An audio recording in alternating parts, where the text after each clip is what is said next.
नमस्कार शेतकरी बंधूंनो, मी Ajay Dhawale, eco agri seeds private लिमिटेडचा प्रतिनिधी. आज आलो आहे आपण जोकडा ठोंबरे या गावामध्ये परमेश्वर सुभाषराव ठोंबरे यांच्या शेतात.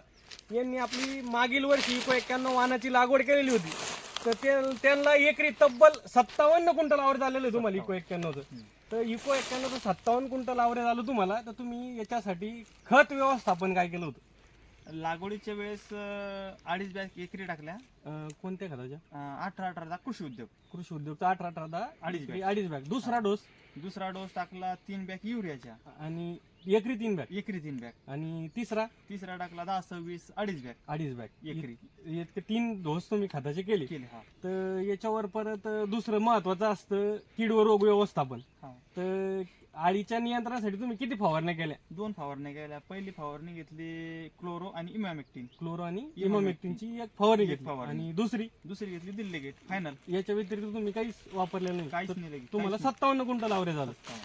तर ह्या वर्षी तुम्ही इको 91 वाहनाची लागवड केलेली. तुमचं आता जवळजवळ समजा हुलट्याच्या निब्बर झालेला समजा मग आता मोडाला येईल 15-1 दिवसामध्ये. तर याच्यासाठी तुम्ही किती खताच्या मात्रा केल्या? याच्यासाठी 3 डोस केले. 3 डोस केले. तर कोणते केले? पहिले 2.5 बॅग काला 18 कृषी उद्योगचा. त्याच्यानंतर युरियाचे केले 3 बॅग. परत तिसरा डोस केला 19 2.5 बॅग. 19 केले. ह्या वर्षी तिसरा खताचा डोस तुम्ही चेंज केला. तर भेटला नाही त्याच्यामुळे चेंज केलं.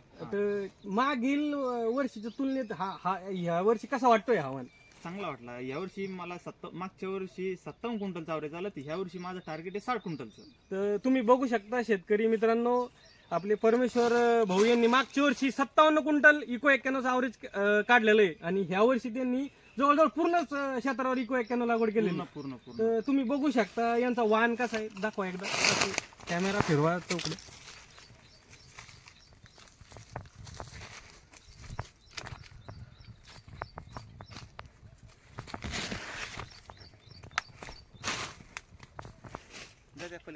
शेतकरी बंधूंना काय सांगाल इको 91 वाहनाविषयी? चांगला वाहन आहे. जास्तीत जास्त उत्पन्न वाढणार वाहन आहे. जास्त उत्पन्न देणार वाहन आहे. आणि नवीन जे शेतकरी ज्यांनी लागवड केली त्यांच्यासाठी तुम्ही काय सांगाल?